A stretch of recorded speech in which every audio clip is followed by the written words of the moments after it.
धन्यवाद शेखर. आजचा जो आपला विषय आहे तो म्हणजे भारतीय संविधान आणि मोफत विधी सेवा सहाय्य या दोन्ही विषयाला सुरुवात करण्या अगोदर मी महामानव भारतरत्न डॉक्टर बाबासाहेब आंबेडकर यांना वंदन करतो, नमन करतो. आजच्या कार्यक्रमाचे आयोजक यांनी मला इथे बोलायला संधी दिली त्याबद्दल सुद्धा मी सर्वप्रथम त्यांचे आभार व्यक्त करतो. सर्वात प्रथम भारतीय संविधान हा विषय ज्यावेळेस आयोजकांनी माझ्यापुढे ठेवला तर मी त्यांना एक सुचवलं की नागरिकांचे अधिकार आणि संविधान हे तर ठीक आहे, याचा प्रचार प्रसार तर व्हायला हवाच, मात्र ज्यावेळेस आपल्याला काही अधिकार मिळतात त्याचं संरक्षण होणं सुद्धा तितकं गरजेचं आहे. आणि प्रामुख्याने या लीगल फील्डमध्ये काम करत असताना एक गोष्ट लक्षात येते, ती म्हणजे जरी नागरिकांना संविधानिक अधिकार काय आहेत हे माहिती असलं तरी आर्थिक दृष्ट्या तो बोजा सहन करू शकत नसल्यामुळे किंवा पैशाची अडचण असल्यामुळे बऱ्याचदा नागरिकांचे अधिकार हे त्यांच्या अधिकारांचं उल्लंघन होत असताना सुद्धा त्यांना काही करता येत नाही. आणि अशा परिस्थितीमध्ये मग ते जो दुर्बल घटक आहे तो अन्याय सहन करतो. आणि त्यामुळे ज्यावेळेस हा विषय आला मी आयोजकांना सांगितलं की आपण भारतीय संविधान आणि हा विषय तर ठीक आहे, मात्र याला एक जोड म्हणून मोफत विधी सेवा सहाय्य किंवा विधी सेवा सहाय्य हे सुद्धा आपण याला एक जोडलं पाहिजे आणि याच्या माध्यमातून आपण चर्चा जी आहे ती केली पाहिजे. आयोजकांनी फार एक मोठं पाऊल उचललेलं आहे की भारतीय संविधानाबद्दलचं जे प्रचार प्रसार आहे तो झाला पाहिजे, संवैधानिक साक्षरता झाली पाहिजे, हे आयोजकांचं मूळ उद्दिष्ट या सगळ्यांच्या मागे आहे. आणि त्याच अनुषंगाने आपण आज या व्हिडिओच्या माध्यमातून चर्चा करणार आहोत. आमचे सर आहेत ते नेहमी म्हणतात की तुमचं आणि आमचं थोडंफार जर काही बरं चाललं असेल तर ते म्हणजे फक्त आणि फक्त भारतीय संविधानामुळे, इंडियन ज्युडिशरीमुळे. कारण भारतीय संविधान एक असं डॉक्युमेंट आहे की जे आपल्याला लोकतांत्रिक देशामध्ये, डेमोक्रेसीमध्ये कसं जगायचं, कसं वागायचं हे शिकवतं. आणि फक्त हे शिकवतच नाही तर नागरिकांच्या संविधानिक अधिकारांचं जर उल्लंघन झालं तर अशा परिस्थितीमध्ये काय करायचं हे सुद्धा आपल्याला भारतीय संविधान सांगतं. आणि त्यामुळे भारतीय संविधानाचं महत्त्व जे आहे ते फार मोठं आहे. मला आठवतं मध्यंतर काळामध्ये एका महिलेनी जिल्हाधिकारी कार्यालयामध्ये जाऊन आत्महत्या करण्याचा प्रयत्न केला. सुदैवाने काही पोलिसांच्या पुढाकाराने त्या महिलेचा जीव वाचला. पण त्यानंतर ही गोष्ट जेव्हा आम्हाला कळाली, आमच्या माध्यमातून एक टीम जी आहे ती त्या महिलेच्या गावी गेली आणि विचारपूस केल्यानंतर आम्हाला असं लक्षात आलं की त्या महिलेचं जे नाव आहे घरकुल योजनेमध्ये आलं असून सुद्धा तिला त्या योजनेचा लाभ मिळत नाही आहे. आणि म्हणून त्या महिलेने आत्महत्या करण्याचा प्रयत्न केला, कारण तिने ऑफिसेसच्या चक्रा मारून झालेल्या होत्या आणि आता कुठलाच पर्याय उरत नाही म्हणून तिने आत्महत्या करण्याचा प्रयत्न केला. मात्र आमची टीम जेव्हा त्यांना भेटली त्यांना समजावून सांगितलं की आत्महत्या हे काही पर्याय असू शकत नाही. त्यानंतर त्या महिलेला आम्ही लिगली आपण काय करू शकतो हे आम्ही तिला सांगितलं आणि त्यानंतर ते प्रकरण आता सुरू आहे. सांगायचं तात्पर्य म्हणजे भारतीय संविधान इतकं विस्तृत आहे की छोट्या गोष्टीचं सुद्धा भारतीय संविधान ही काळजी घेते. यासोबतच जर तुम्हाला कधी प्रश्न निर्माण झाला की देशामध्ये सुप्रीम कोण, राष्ट्रपती सुप्रीम आहेत, प्रधानमंत्री सुप्रीम आहेत, मुख्यमंत्री सुप्रीम आहेत की सुप्रीम कोर्ट सुप्रीम आहेत, तर याचं एकच उत्तर आहे, ते म्हणजे भारतीय संविधान. देशात सगळ्यात सुप्रीम जर कोणी असेल तर ते भारतीय संविधान आहे, कारण भारतीय संविधानानेच या सगळ्यांना जन्म दिलेला आहे. त्यामुळे भारतीय संविधानाचं आपण जे महत्त्व आहे ते कधीच नाकारू शकत नाही. आणि लोकतांत्रिक देशामध्ये भारतीय संविधान हे नेहमी सुप्रीम राहणार आहे. आणि याच संविधानामुळे तुम्हाला आणि आम्हाला वेगवेगळे अधिकार मिळतात. जसं की आर्टिकल 21 जर आपण भारतीय संविधानाचं बघितलं तर आपल्याला आर्टिकल 21 मध्ये राईट टू एज्युकेशन असेल, राईट टू हेल्थ असेल, राईट टू प्रायव्हसी असेल, सगळ्या गोष्टी आर्टिकल 21 मध्ये विस्तृतपणे कव्हर करण्यात आलेल्या आहेत. यासोबतच राईट टू इक्वॅलिटी असेल, समानतेचा अधिकार, हे सुद्धा आपल्याला भारतीय संविधान देतं. देशामध्ये कुठेही फिरण्याचा अधिकार, असेंब्ली करण्याचा अधिकार, असोसिएशन फॉर्म करण्याचा अधिकार, हे सुद्धा आपल्याला भारतीय संविधान देतं. कुठलेही तुम्ही व्यवसाय करायचा आहे तुम्हाला ते तुम्ही करू शकता. निश्चितच यावर काही रिस्ट्रिक्शन आहेत, ज्याला आपण सब्जेक्ट टू रिस्ट्रिक्शन्स म्हणतो. मात्र एक विस्तृतपणे तुम्हाला अधिकार भारतीय संविधानाने दिलेले आहेत. आपण एक गोष्ट लक्षात ठेवली पाहिजे की आपण या देशाचे जे आहे नागरिक आहोत. बरेच लोक आपल्याला राजा समजतात आणि आपण प्रजेसारखे वागतो. हे कुठेतरी चुकीचं आहे, कारण आपण एक लोकतांत्रिक देशामध्ये राहत असताना आपण नागरिक म्हणून जगतो. यासोबतच बऱ्याचदा आपण बघतो की पोलिसांबद्दल आपल्या मनामध्ये फार भीती असते. पण जर वास्तव्य आपण बघितलं तर जे पोलीस कर्मचारी आहेत ते आपल्या संरक्षणासाठी आहेत, आपल्या सेवेसाठी आहेत. पण अशा परिस्थितीमध्ये सुद्धा आपण त्यांना भीतो आणि जर एखादा पोलिसाला काठी घेऊन आला तर लगेच आपण लोटांगण घालत जातो की साहेब माफ करा, काही चूक झाली असेल तर 500 घ्या आणि मोकळं करा. पण असं नसायला हवं. त्याचं कारण म्हणजे ते आपल्या सेवेसाठी आहेत. आणि बऱ्याचदा सुद्धा आपण बघतो की काही पोलीसवाल्यांकडून, मी असं म्हणत नाही की सर्वच पोलीस वाईट आहेत, पण काही पोलीसवाल्यांकडून सुद्धा दबंगगिरी केल्या जाते आणि त्यामुळे नागरिक घाबरतात. हे सुद्धा वास्तविक परिस्थिती आहे.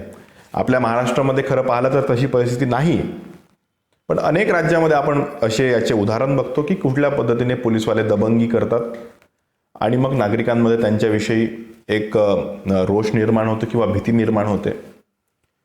पण आपण हे विसरतो की आपण या देशाचे नागरिक आहोत आणि जर एखादा पोलीसवाला असेल किंवा कुठलाही अधिकारी असेल, तो जर आपल्या अधिकारांचं उल्लंघन करत असेल तर त्याला सुद्धा सवाल विचारण्याचा अधिकार आपल्याला भारतीय संविधान देतं.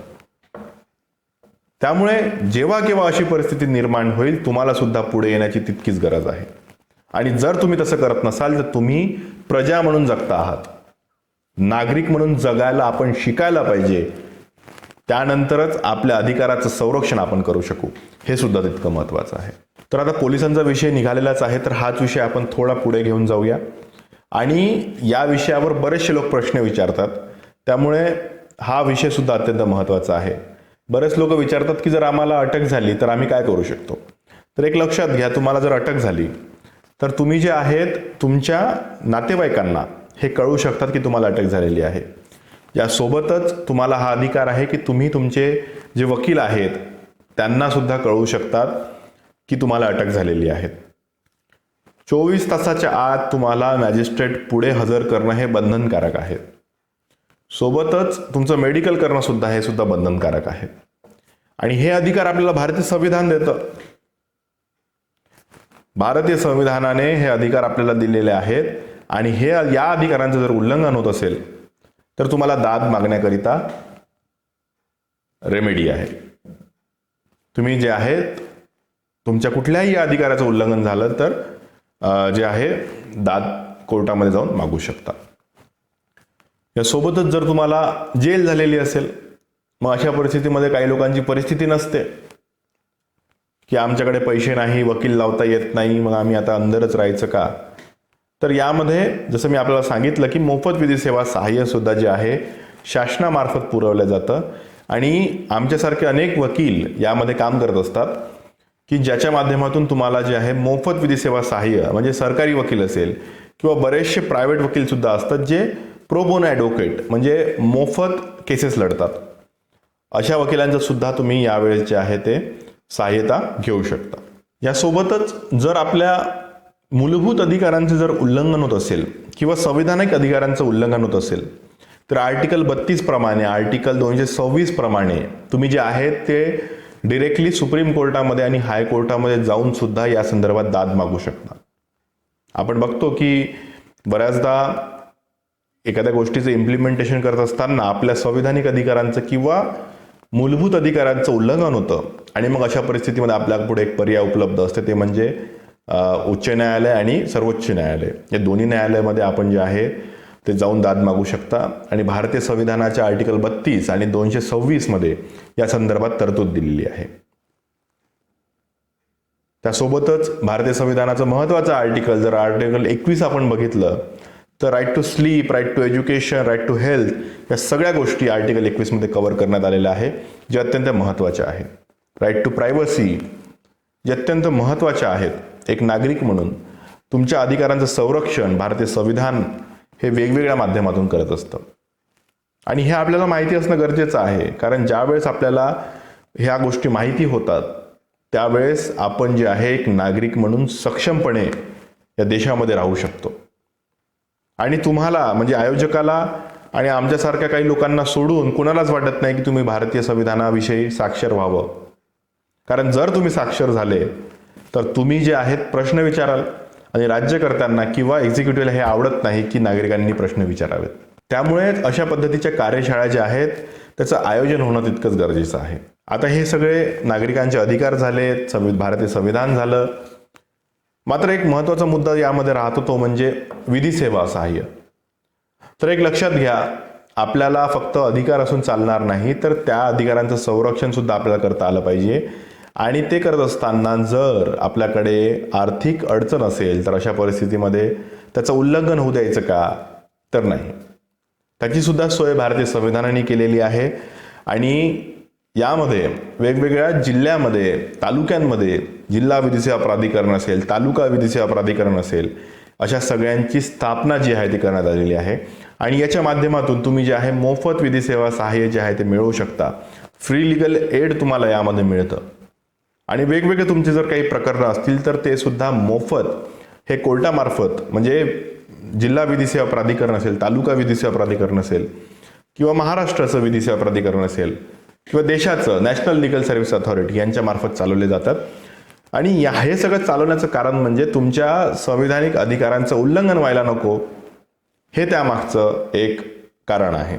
यासोबतच आमच्यासारखे अनेक वकील हे प्रो बोनो ॲडव्होकेट, म्हणजे नागरिकांच्या अधिकारांचं उल्लंघन जर होत असेल तर फ्री ऑफ कॉस्ट हे कोर्टामध्ये केसेस लढतात.